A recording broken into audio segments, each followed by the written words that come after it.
ചിലർക്ക് ഇരന്നു വാങ്ങിയാണ് ശീലം, പ്രത്യേകിച്ച് മാധ്യമപ്രവർത്തകർക്ക്. ചില മാധ്യമപ്രവർത്തകർ കാട്ടിക്കൂട്ടുന്ന വികൃതികൾക്ക് എപ്പോഴും നമ്മുടെ നാട് ചർച്ചാ വിഷയമായിട്ടുണ്ട്. നമ്മുടെ നാടെന്നല്ല, ലോകം മുഴുവൻ ചർച്ചാ വിഷയമായിട്ടുണ്ട്. UDF സ്ഥാനാർത്ഥി നിർണയവുമായി ബന്ധപ്പെട്ട് പ്രതിപക്ഷ നേതാവ് VD സതീശനോട് ചില മാധ്യമപ്രവർത്തകർ അവരുടേതായ ശൈലിയിൽ ചോദിച്ചപ്പോൾ ശരിക്കും മാപ്രകളുടെ വായടച്ച് നാവടക്കി VD സതീശൻ തൻ്റെ നിലപാട് വ്യക്തമാക്കും. ഞാൻ വെളുപ്പിന് 3:30 നിങ്ങളെ കണ്ടാണ്. നിങ്ങൾ കാണാം ഇല്ലെങ്കിൽ മടങ്ങില്ലല്ലോ, എല്ലാം പരിഹരിച്ചല്ലോ, ഇല്ലെങ്കിൽ മടങ്ങാൻ പറ്റില്ലല്ലോ. ഇന്ന് വെളുപ്പാൻ കാലത്ത് 2 മണിക്ക് ഞങ്ങളുടെ യോഗം തീർന്ന് എല്ലാം പരിഹരിച്ചു. ഈ ലിസ്റ്റ് ഇന്ന് ഇറങ്ങും. അല്ല, അത് 5 മണ്ഡലങ്ങൾ ഒഴിച്ചിട്ടൊന്നുമില്ല. 5നും തീരുമാനം ഇന്ന് തന്നെ ഉണ്ടാവും. എല്ലാം ഞാൻ പറഞ്ഞല്ലോ, നേരത്തെ 55 മണ്ഡലങ്ങൾ ഇറങ്ങി. കോൺഗ്രസ് മത്സരിക്കുന്നത് 95 മണ്ഡലങ്ങളിലാണ്. ആ 95 മണ്ഡലങ്ങളിലും തീരുമാനം ഇന്നുണ്ടാവും. UDFന്റെ എല്ലാ ഘടകകക്ഷികളുടെയും തീരുമാനം ഉണ്ടാവും. 140 സീറ്റും UDFന്റെ ഇന്ന് തീരുമാനം. അല്ല, അത് അനൗൺസ് ചെയ്യും പറയാം. അല്ല, അതൊക്കെ അനൗൺസ് ചെയ്യും പറയാം. ഞാൻ അതിൻ്റെ അകത്ത് കോൺഗ്രസ് സെൻട്രൽ ഇലക്ഷൻ കമ്മിറ്റിയുടെ കയ്യിലിരിക്കുന്ന ഡോക്യുമെന്റ് അത് കോൺഗ്രസ് പ്രസിഡന്റിന്റെ കയ്യിലേക്ക് അദ്ദേഹം സൈൻ ചെയ്ത് കഴിഞ്ഞാൽ, ഞാൻ 2 മണി വരെ ഞങ്ങളുടെ കൂടെ ഉണ്ടായിരുന്നു. അദ്ദേഹം സൈൻ ചെയ്ത് കഴിഞ്ഞാൽ അതപ്പം തന്നെ അത് പ്രഖ്യാപിക്കും. അത് നിങ്ങൾ തന്നെയല്ല എല്ലാ ദിവസവും വാർത്ത ഉണ്ടാക്കുന്നത്. അതിന് എല്ലാത്തിനും ഞാനെങ്ങനെ മറുപടി പറയണം? അല്ല, അതെല്ലാം ഇന്ന് നിങ്ങൾക്ക് ലിസ്റ്റ് അനൗൺസ് ചെയ്യാൻ പറയാം. ലിസ്റ്റിൽ എല്ലാ കാര്യങ്ങളും ഉണ്ടാവും. എല്ലാ കാര്യങ്ങളും പറയാതെ അതിന്റെ അകത്ത് തന്നെ ഉണ്ടാവും. ഓരോ ലിസ്റ്റ് പ്രഖ്യാപിക്കുമ്പോൾ അറിയാലോ. കുറച്ചു നേരം കൂടി കാത്തിരുന്നാൽ പോലും നേരം വെളുത്തല്ലേ. അല്ലല്ല, അതൊക്കെ നിങ്ങളുടെ സാങ്കല്പികമായ ചോദ്യങ്ങൾക്ക് ഞാനെങ്ങനെ മറുപടി പറയണത്? അല്ല, നിങ്ങൾ എന്തിനാ അദ്ദേഹത്തെ കുറിച്ച് ചോദിക്കുന്നത്? നിങ്ങളെ സാങ്കല്പികമായ ചോദ്യങ്ങൾക്ക് ഞാനെങ്ങനെയാ പറയുന്നത്? നിങ്ങൾ കുറെ ദിവസമായല്ലോ. ഞാൻ അദ്ദേഹം ഞങ്ങളുടെ പാർട്ടിയുടെ നേതാവല്ല, എന്റെ കൂടി നേതാവാണ്. ഞാൻ അദ്ദേഹമായിട്ട് നിരന്തരമായി സമ്പർക്കത്തിലുണ്ട്. അദ്ദേഹമായിട്ട് സംസാരിക്കാറുണ്ട്, എപ്പോഴും സംസാരിക്കാറുണ്ട്. അതെന്താ, അതൊരു വാർത്തയാണ്. കോൺഗ്രസ് നേതാക്കന്മാർ തമ്മിൽ സംസാരിക്കുന്നത്. ഞാൻ ഉത്തരവാദിത്തപ്പെട്ട ഒരു സ്ഥാനത്തിരിക്കുന്നു, അദ്ദേഹം ആ സ്ഥാനത്തിരിക്കുന്നു. ഞങ്ങളെല്ലാം നിരന്തരമായ സമ്പർക്കത്തിലാണ്. ഒന്നാമത്തെ തെരഞ്ഞെടുപ്പാണ്. തെരഞ്ഞെടുപ്പിനുള്ള മുന്നൊരുക്കങ്ങൾ ആണ് നടത്തിക്കൊണ്ടിരുന്നത് ഇത്രയും ദിവസം.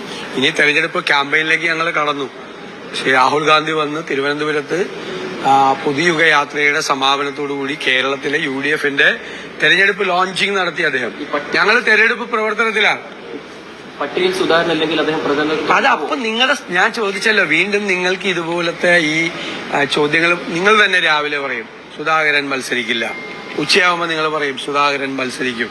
നിങ്ങൾക്ക് വേറെ വാർത്തകളില്ലാത്തതിന് ഞാൻ നിങ്ങളെ കളിയാക്കൊന്നുമല്ല. നിങ്ങൾക്ക് വേറെ വാർത്തകളില്ല, അതുകൊണ്ടാണ്. എന്തെല്ലാം വലിയ കലാപമാണ് CPM നടക്കുന്നത്. അവിടെ കുറച്ചുകൂടി ശ്രദ്ധിക്കും. വേണമെങ്കിൽ കുറച്ചുകൂടി വിസ്മയം ഉണ്ടാക്കി തരാം. ഈ ഭരിക്കുന്ന രാഷ്ട്രീയ പാർട്ടികൾ ഉപരിയായിട്ട് നിലവിൽ പ്രതിപക്ഷത്തിരിക്കുന്ന ഒരു പാർട്ടിയായിരിക്കും സ്വാഭാവികമായിട്ടും തങ്ങളുടെ സ്ഥാനാർത്ഥി പട്ടിക നേരത്തെ പ്രഖ്യാപിക്കേണ്ടത്. അതെങ്ങനെ, എന്ത് കണക്കിലാ? അല്ല, ആ കണക്കെന്ന് പറഞ്ഞേ എന്ത് കണക്കിലാണ് അത് അങ്ങനെ അങ്ങ് പറഞ്ഞത്? ഞാൻ ചോദിക്കട്ടെ വെയിറ്റ്. ഞങ്ങൾ അന്ന് തന്നെ സ്ഥാനാർത്ഥിയെ പ്രഖ്യാപിച്ചിരുന്നെങ്കിൽ ഈ വിസ്മയങ്ങളെ കൂടി ഞങ്ങൾക്ക് ഉൾപ്പെടുത്താൻ പറ്റുമായിരുന്നു. 1. 2, ആദ്യത്തെ ദിവസം ഞങ്ങൾക്ക് ചില അസൗകര്യങ്ങൾ, ഞങ്ങളുടെ സ്ക്രീനിംഗ് കമ്മിറ്റി അംഗങ്ങൾക്ക് അവരുടേതായ വ്യക്തിപരമായ അസൗകര്യങ്ങൾ കൊണ്ട് ഡൽഹിയിലെത്താൻ പറ്റിയില്ല. ഒരു ദിവസം മാത്രമാണ് വൈകി. 48 മണിക്കൂറിനകം, അതായത് 2 ദിവസങ്ങൾക്കകം കേരളത്തിലെ കോൺഗ്രസിന്റെ ചരിത്രത്തിൽ ആദ്യമായിട്ട് 95 സ്ഥാനാർത്ഥികളെ തീരുമാനിച്ചിട്ട് ഞാൻ മടങ്ങി വരുന്നു. കോൺഗ്രസ് ചരിത്രത്തിൽ ഉണ്ടായിട്ടില്ല. അതായത് 2 ദിവസം കൊണ്ട് 95 സ്ഥാനാർത്ഥികളെ പ്രഖ്യാപിച്ചു. ഞങ്ങൾ ആദ്യത്തെ ദിവസം തന്നെ ഞങ്ങളുടെ കയ്യിൽ, ഞാൻ പറഞ്ഞല്ലോ, 50-ലധികം സ്ഥാനാർത്ഥികളെ ഞങ്ങൾ തീരുമാനിച്ചിട്ടുണ്ടായിരുന്നു നേരത്തെ. ഞാൻ 24 മണിക്കൂർ എന്ന് പറഞ്ഞാൽ ആ 24 മണിക്കൂറിൽ ആദ്യം അവർക്ക് എത്താൻ പറ്റിയില്ല. നിങ്ങൾക്ക്, നിങ്ങളുടെ ഡൽഹിയിലെ മാധ്യമ സുഹൃത്തുക്കൾക്ക് എല്ലാവർക്കും അറിയാം. മിനിയാന്ന് നടക്കേണ്ട അതിന്റെ ആദ്യത്തെ ദിവസം നടക്കേണ്ടതാണ് മിനിയാന്ന് നടക്കേണ്ട കാര്യമാണ് ഇന്നലെ നടന്നത്. ഇന്നത് പ്രഖ്യാപിക്കും. എന്താണ് വൈകിയത്? അല്ല, എവിടെയാണ് വൈകിയത്? ഇനി പറഞ്ഞല്ലോ, അതല്ലേ കണക്ക്. ആദ്യത്തെ ദിവസം നടന്നില്ല. കാരണം അവരെത്തിയില്ല. സ്ക്രീനിങ് കമ്മിറ്റി അംഗങ്ങൾ ഡൽഹിയിലെത്തിയില്ല. ഞങ്ങൾ വെയിറ്റ് ചെയ്തു. പിന്നെ 2 ദിവസം അല്ലല്ല, എനിക്കത് അറിയണം. 2 ദിവസം കൊണ്ട് സ്ഥാനാർത്ഥി പട്ടിക പൂർത്തിയായിട്ട് അത് വൈകി. ഇപ്പോഴും CPM-ന്റെ തീർന്നിട്ടുണ്ടോ? LDF-ന്റെ പല കക്ഷികളുടെയും തീർന്നിട്ടുണ്ടോ? തീർന്നിട്ടില്ലല്ലോ. ഞങ്ങൾ 140 സീറ്റുകൾ ഘടകകക്ഷികളുടെ ഇടയിൽ ഒരു അപസ്വരം ഇല്ലാതെ, നിങ്ങൾക്കൊരു വാർത്തയ്ക്ക് പോലും സ്കോപ്പില്ലാതെ, അല്ലല്ല, ഞങ്ങൾ വിഭജനം നടത്തിയല്ലോ. ചരിത്രത്തിൽ ആദ്യമായിട്ട് ഒരു അപസ്വരം പോലും ഇല്ലാതെ വിഭജനം നടത്തി ഇല്ലേ? നിങ്ങളെന്താണ് ലീഗ് കൂടുതൽ സീറ്റ് ചോദിക്കും, മറ്റവരിൽ നിന്ന് സീറ്റ് പിടിച്ചെടുക്കും എന്നൊക്കെ ഒരുപാട്. എന്തെങ്കിലും ഒരു അപസ്വരം UDF-ൽ ഇല്ലാതെ അതിമനോഹരമായി ടീം UDF എന്ന് ഞാൻ പറയാറുണ്ടല്ലോ, ഞങ്ങളെല്ലാം പറയാറുണ്ടല്ലോ. ആ ടീം UDF ആണെന്ന് തെളിയിച്ചുകൊണ്ട് ഒരു അപസ്വരം ഇല്ലാതെ ചരിത്രത്തിൽ ആദ്യമായി 140 സീറ്റുകളും ഞങ്ങൾ പങ്കിട്ടെടുത്തു ആണല്ലോ. കോൺഗ്രസ് 2-3 ദിവസം എന്നല്ലോ, ഒരു ദിവസം നടന്നില്ലല്ലോ. ഞാൻ പറഞ്ഞല്ലോ, ഒരാൾക്ക് സുഖമില്ലാതായതുകൊണ്ടാണ്. അതൊക്കെ നിങ്ങൾ മനസ്സിലാക്കണം. 2 ദിവസം കൊണ്ട് കോൺഗ്രസ് സ്ഥാനാർത്ഥി പട്ടികയും പൂർത്തിയാക്കി. എന്നിട്ട് ഇനി വൈകി പിടിച്ചു എന്നൊക്കെ പറയുന്നതിൽ എന്താ അർത്ഥമുള്ളത്? LDF-ന്റെ ഇനി എത്ര സ്ഥാനാർത്ഥികളെ LDF-ന്റെ പൂർത്തിയാക്കാനുണ്ട്? UDF-ന്റെ എത്രയുണ്ടെന്ന് നോക്കുക. അപ്പൊ ആരാണ് ആദ്യം പൂർത്തിയാക്കണമെന്ന് നിങ്ങൾക്ക് മനസ്സിലാവും.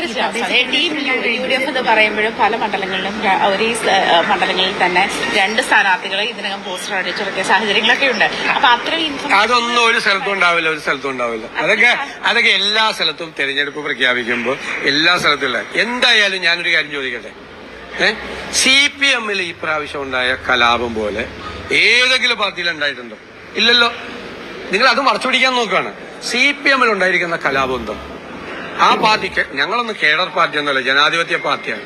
പോക്കറ്റിൽ നിന്ന് ഒരാളെടുത്ത് കടലാസിലെടുത്ത് ഇതൊക്കെയാണ് സീറ്റുകൾ എന്ന് പറയുമ്പോൾ ശരി എന്ന് പറയുന്നത് കൈയടിക്കുന്ന ആളൊന്നുമല്ല. VD സതീശനായാലും സണ്ണി ജോസഫ് ആയാലും ഏകപക്ഷീയമായ ഒരു കാര്യം പറയാൻ നടക്കില്ല എന്ന് പറയാനുള്ള ഒരുപാട് ആളുകളുടെ പാർട്ടിയല്ല ഞങ്ങളുടെയൊക്കെ. ജനാധിപത്യപരമായ ചർച്ചകൾ നടക്കുന്ന പാർട്ടിയാണ്. കേഡർ പാർട്ടി എന്നറിയപ്പെടുന്ന CPM-ൽ മുതിർന്ന നേതാക്കൾ ഉൾപ്പെടെ ഉണ്ടാക്കിയ കലാപം എന്താണ്? അതുമായിട്ട് താരതമ്യം ചെയ്ത എന്തെങ്കിലും സംഭവം UDF-ലോ കോൺഗ്രസിലുണ്ടോ? എത്തരത്തില് ഞങ്ങൾ കുറച്ചുകൂടി മുമ്പോട്ട് പോയി. എന്താ കാര്യം?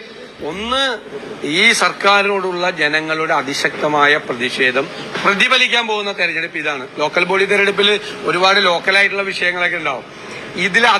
ഇതിൽ സർക്കാരിനാണ് ജനങ്ങൾ നോക്കുന്നത്. ആ സർക്കാരിനെതിരായ അതിശക്തമായ വിധിയെഴുത്തുണ്ടാവും. ലോക്കൽ ബോഡി തെരഞ്ഞെടുപ്പ് കഴിഞ്ഞിട്ടുണ്ടായ മാറ്റം എന്താ? ലോക്കൽ ബോഡി തെരഞ്ഞെടുപ്പ് കഴിഞ്ഞിട്ട് പിന്നരയിൽ, അതായത് കത്തന് പിന്നിൽ പ്രവർത്തിക്കുന്ന മുതിർന്ന നേതാക്കളുടെ കൂടെ പിന്തുണയോടുകൂടി CPM-ൽ നടക്കുന്ന കലാപമാണ്. നിങ്ങൾ എഴുതി വെച്ചോ, ബംഗാളിൽ 33 വർഷത്തെ ഭരണത്തിന് ശേഷമാണ് CPM തകർന്നതെങ്കിൽ ഇവിടുത്തെ ഈ 10 വർഷത്തെ ഭരണത്തിന് ശേഷം CPM തകർച്ചയിലേക്ക് കൂപ്പുകുത്തുകയാണ്.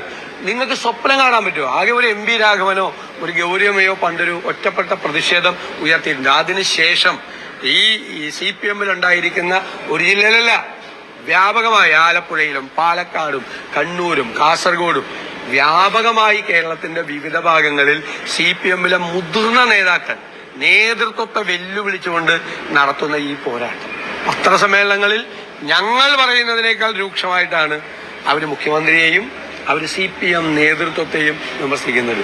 സ്വജനപക്ഷപാതവും തോന്നിയവാസവും അഴിമതിയും ആണ് ഈ 10 കൊല്ലം CPM-ൽ നടന്നത് എന്ന് അവർ അടച്ചാക്ഷേപിക്കുക.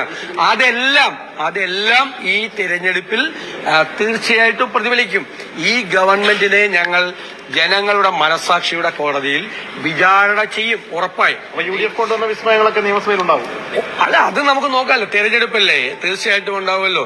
നിങ്ങൾ വിസ്മയങ്ങൾ എന്ന് പറഞ്ഞപ്പോഴും പരിഹസിക്കാൻ ശ്രമിച്ചല്ലോ. ഇപ്പൊ 1/2 ഡസനിൽ കൂടുതലായില്ലേ വിസ്മയങ്ങൾ? ഇനി വേണോ? അല്ല, ഇനി വേണോ? ഇനി വിസ്മയങ്ങൾ വേണോ? ഇനി വേണോ?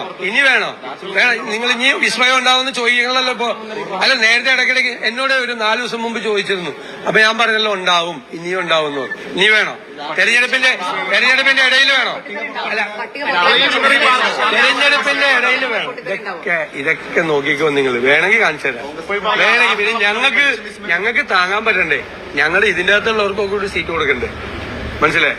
എപ്പോ വേണമെങ്കിലും ഇനിയും കലാപത്തിന് തിരികൊളുത്തപ്പെടാം CPM-ൽ. അത്ര നിങ്ങൾ വിചാരിച്ചാൽ മതി. ഞങ്ങൾക്കിത് ഇപ്പൊ നടന്ന സംഭവങ്ങൾ ഞങ്ങളോട് പറയാണ്. ഞങ്ങൾക്ക് 1 വർഷം മുമ്പ് അറിയാം. ഞങ്ങൾ 1 വർഷം മുമ്പേ പറഞ്ഞു തുടങ്ങിയതാണ്. ഉത്തമ കമ്മ്യൂണിസ്റ്റുകളും ഇടതുപക്ഷ സഹയാത്രികരും വോട്ട് ചെയ്യാൻ പോകുന്നത് UDF നാണെന്ന് പറഞ്ഞു തുടങ്ങിയല്ലേ. അപ്പേക്ക് ഇത് എന്താണ് ഈ പറയുന്നതെന്നൊക്കെയാണ് മനസ്സിലൊക്കെ വിചാരിച്ച ആളാണ് നിങ്ങളെല്ലാം. ഇപ്പൊ ക്ലിയർ ആയല്ല. ഇനിയും നിങ്ങൾ നോക്കിക്കോ തെരഞ്ഞെടുപ്പിന് മുമ്പും തെരഞ്ഞെടുപ്പ് കഴിഞ്ഞതിന് ശേഷവും ഇതിന്റെ തുടർച്ച കേരളത്തിലുണ്ടാവും. അല്ല അതാ ഒരു നടപടിക്രമമുണ്ട്. ഒരു പാർട്ടിയല്ലേ, പട്ടിക എത്ര മണിയോടുകൂടി അല്ല ഒരു പാർട്ടിയല്ലേ, അത് വരുമ്പോ നിങ്ങൾ നോക്കിക്കോ രാവിലെ.